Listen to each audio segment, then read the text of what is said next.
The girl's lips didn't move, but her terrified eyes mouthed one word the waitress would never forget. Help.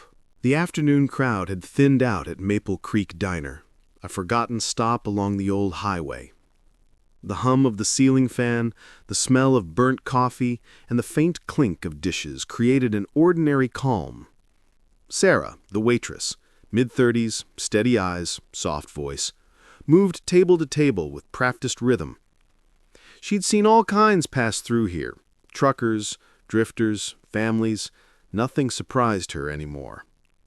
But when a man in a wrinkled flannel walked in with a little girl, something felt off.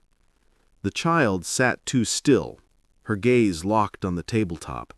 Her strawberry blonde hair covered part of her face, and her hands, clenched tightly, never left her lap. The man ordered for both of them, his tone sharp, controlling. "She's fine, just a burger." Sarah's instinct stirred.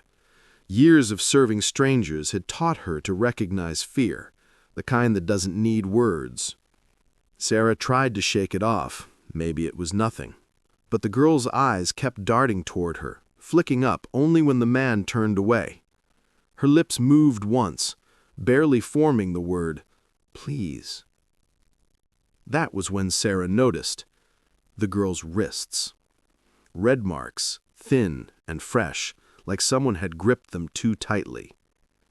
The man's hand rested on the table, calloused, a faint bruise on his knuckles. When Sarah placed their plates down, he didn't thank her. He just watched her. Too long, too still. The air felt heavy. Sarah's heart thudded beneath her apron. She looked at the counter where the old landline hung. The phone was her only link beyond this place, but dialing wrong could get the child hurt. She stepped into the kitchen, breath shaky, whispering to the cook, "Call 911. Don't look obvious." The cook froze, confused. Back in the dining room, the man noticed the delay. His voice sharpened. "We're leaving." He grabbed the girl's arm, yanking her up. She flinched, pain flashing across her face. That single moment snapped something in Sarah.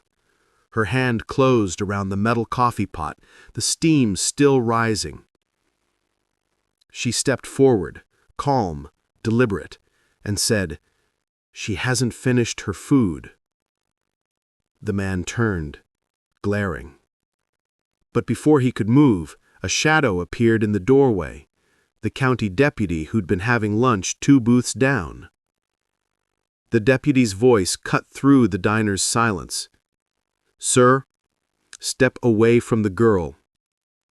The man froze, his grip tightening for an instant, then releasing.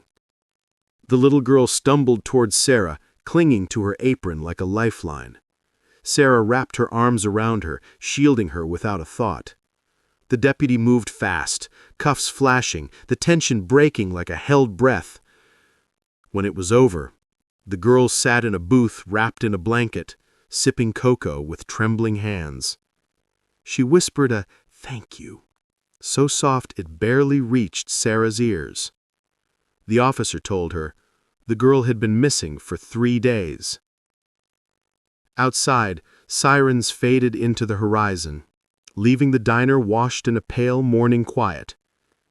Sarah stood at the window staring out at the world she'd always thought was small and ordinary, realizing it wasn't ordinary at all. Some heroes never wear badges. Some just listen when a stranger's silence sounds too loud. All she did, the sheriff later said, was trust her gut, and that saved a child's life.